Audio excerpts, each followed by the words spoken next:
this is Shane with Radical Rocks. Today we're going to visit Blaze Gyms in Montana, Helena, Montana. So let's go inside and check it out. Here's the store. We're going to go inside. It's in, we believe, Helena, Montana. What I like about this shop so far is that it's a real rock shop, you know?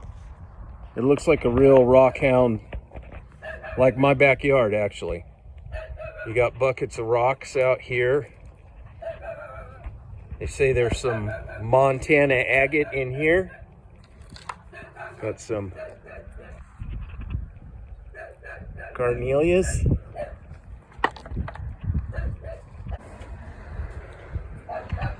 Some miscellaneous slabs and stuff for the kids to look through.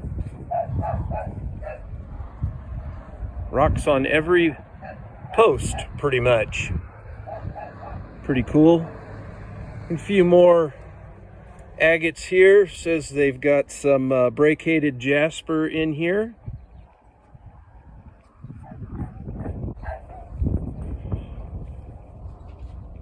Here we got a few more common rocks and minerals with some nice petrified wood at the doorpost.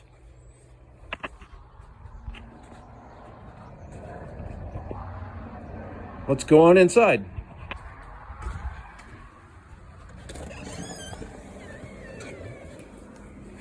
This is James. He's one of the family owners of Blaze Gyms here.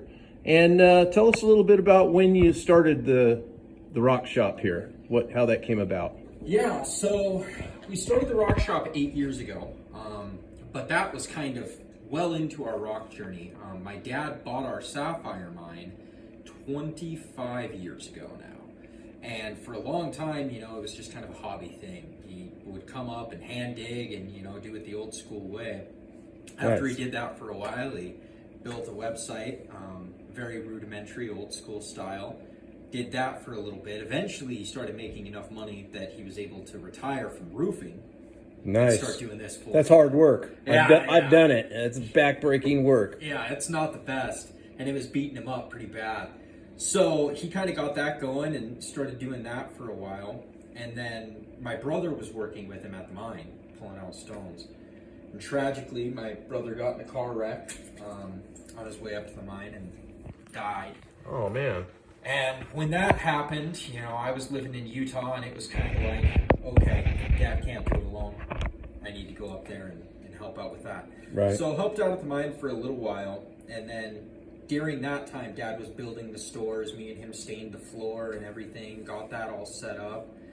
And I reconstructed a brand new modern day website for the business. Right on. And then, yeah, we started this up, and now, you know, I go around, do trade shows, and try and interact social media as much as possible. Heck yeah. So how long have you had the shop right here? 8 years. 8 years, and so he's owned the mine a little bit longer? Yeah, 25 years. 25 years, okay. So now I see you guys have this digging for gyms here. Yeah. And you guys can call and find out about that. I'll put the phone number in the description. But I mean, it starts off at $30. So I mean, it's not like you got to pay $1 million to go do this. So tell us a little bit. Oh no, it starts off even at $10. Yeah, for dredge. Wow. And I've got it. Yeah. Wow, even a $10 bucket, Yep. which you might get a piece or two out of there, I guess. Yeah, it's of some totally sort possible. of a sapphire. Yeah. Sapphires. Yeah, and I mean. Tell us a these little are, bit about that and how that works. These are rough sapphires. When you're doing that process, there is a little bit of learning involved. There's a specific technique called fossicking, and it's a gravity-based sorting system similar to gold panning that you do to look for sapphires. You know, people have had really good luck with our bags over the years. We're super small, you know, we don't look through anything. We kind of just dump it into bags. We do add some stones to our bags. Pretty much everyone does. The reason for that is just to make sure that no one gets a dud. They has get to feel some. bad about Yeah, it. right on. Right. But you know, I mean, they're pretty incredible. We had a lady get a 17-carat Montana Sapphire out of a bag last year, so she came in and spent $60 and left with a $20,000 stone.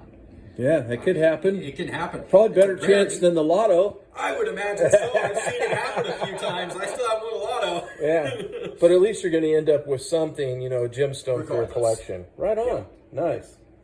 That's awesome. Okay, and then is it seasonal? The time that you have these bags all year long? Do you stay open all year long? How's that work? I do stay open all year long. My hours get a little less in the winter. Okay. You can't do it on site currently year round. We have some plans to create an indoor system that will let people do that, but we're still a little ways out on that. So for now, you can buy bags any time of the year. You can take them, and we even ship gravel bags. You shipped. I was going to ask you about that. Right on. So it's a little more expensive. You know, it's about a 35-pound bag for $100, but most of that's convincing the postman to ship a 35-pound bag. So if you ship in a 35-pound bag to like New York or California, it's going to cost $100 either way. Yeah, just for shipping. No, total. Oh, total. Oh, that's well, that's price. Not. Yeah, that's not bad. Yeah, that's not bad.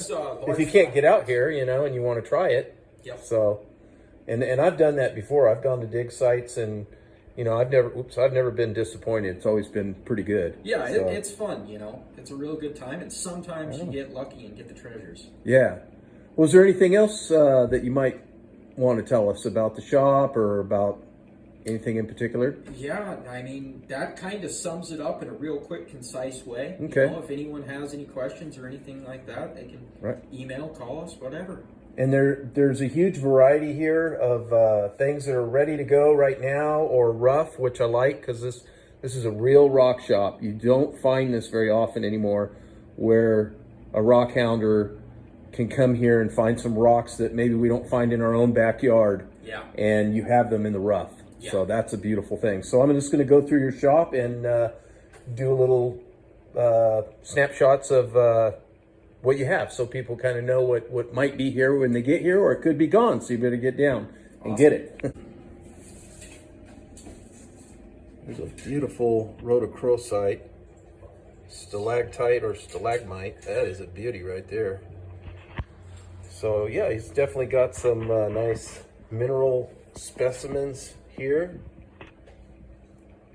all over, and little goodies for just to add something to your collection. Nice piece of labradorite. Looks like some chrysocolla and some copper. Oh, that looks like, oh, it's a chrysoprase from Indonesia. Wow. Look at that. That's malachite, probably from the Congo, most of it. Look at that. That's cool. Not for sale. Chrysoprase. That's just awesome, man. Look at that thing. It's like it's shot out of a volcano. Cool. There's a giant sphere right there. That's real pretty, about 10-inch sphere. Looks like fluorite. Got a little purple and green. Fossils and knickknacks. And just kind of little prospector's cabinet there. I noticed in your buckets you had old milling balls and spikes. So you know these guys have been out in the field a lot of years. That stuff is getting harder and harder to find. Yeah, I don't know if you saw it, but we have part of the old sluice box from the dredge that ran in the late 1800s up there, hanging out there. Oh, really? Okay. Yeah. Is it okay to go back there? Yeah. It's right on the deck. I'll show you. Okay, cool. Cool. I think that's, I forget what that's called. Septarium from Utah, I believe. Or it could be from somewhere else. There's a beautiful, about a 4.5 foot amethyst cavity there. I like to call them cathedrals, I think. Got some, wow, beautiful, like a amethyst formation there. I don't know what the orange is. That's pretty cool. What is this piece? I do not recognize that. This big piece. You know, that's a dad question. Yeah. He made the stand and hand polished the rock himself. Oh, okay. So yeah, I'm not 100% sure. Just something he maybe, it almost looks like dino bone. Yeah, it kind of does have similar. I don't see quite as much cellular structure, but Yeah. it's something like that. I believe it was found at our mine. Yeah. We got some pretty cool rocks up there. So, yeah, I mean, that could be a dino bone. Rhyolite does do little bubbles like that, and if it has a high enough silica content, it will take a polish, but, yeah, I wouldn't bet $1 million on it, but It could be for sure. yeah, it definitely does have a dino bone look right in here, especially that. Yeah, with the red. The way yeah, that's cool. Got some nice cabinet pieces here. Those are big. That piece right there is about 6 inches tall and about 12, 13 inches long. That one right there. Just to give you some dimension. Wow, look at that beautiful copper specimen. Wow, what a variety. Nice variety. There's some rhodonite right there. Rhodonite. Some chrysocolla in the back there. That almost looks like a piece of turquoise with molybdenum on it right there. That bird. That's gem silica, Indonesia. Gem silica. Ooh. Huh. I've got some gem silica. Yeah, usually it's more transparent. Yeah, that's what I was gonna say. Usually Yeah. gem is a little more transparent. Yeah. But it's maybe close. Yeah, it's like right in that. This is what I was trying to figure out. This, I'm thinking, is serpentine. This piece. It's a real strong. Or it could be a jasper. I mean, maybe it's We a get both jasper. at the mine. Maybe it's an ahi jasper or something. I don't know. Oh, you got that at the mine, you think? Yeah, and we do get That's right. serpentine at the mine, and we get green So- jasper, so it could go either Okay. way. Yeah, interesting. Nice little pieces here for collection for the young folks, for the kids. Oh.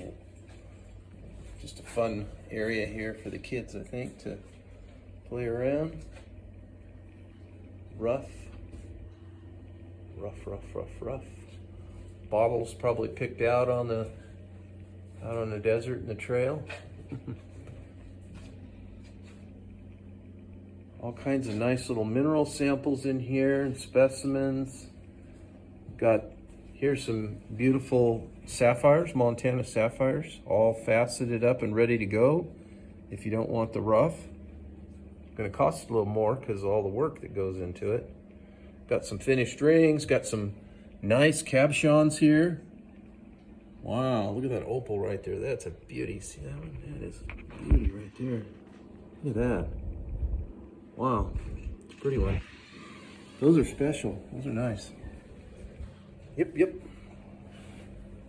Bunch of rocks down here in the cabinet. I don't know if that's a real jawbone. Yeah, it says that's a real jawbone right there.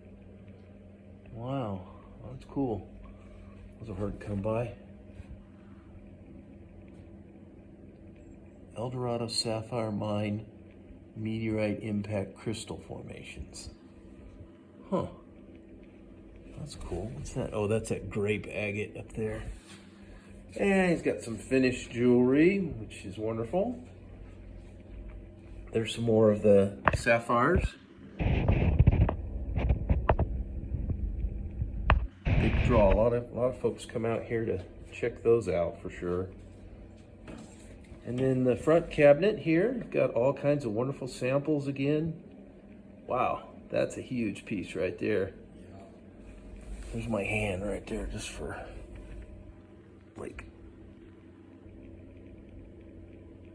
let's see how big that is. Wow. I guess that's got to be some sort of quartz, huh? Yeah. Black quartz. Yep, Arkansas. Wow. Must have a ton of iron in it, I guess. I don't know. Well, the theory is we don't know the original owner, but we know the rock shop it came from.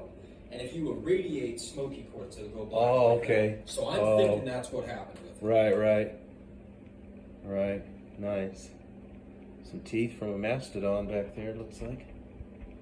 Nice. All right, well, maybe we'll get some pictures outside. And there's the old sluice from the 1800s that we were talking about earlier. Still hanging in there. See the old riffles. Look, there's a piece of gold right there. So right here at the rock shop is the site where you get set up for panning and screening and all of that. So you can do it right here, and in the future they're going to plan on doing a covered area so people can do it in a little bit of inclement weather if they really are diehards like me. And there you go. All right, so that concludes our tour of the Blaze Gyms here in Montana. If you're in the area, come check it out. If you just want to buy a bag to dig through and screen, do that. He'll ship it anywhere in the United States that you want. And that's it. Until next time, remember, rockhounds don't die, we petrify.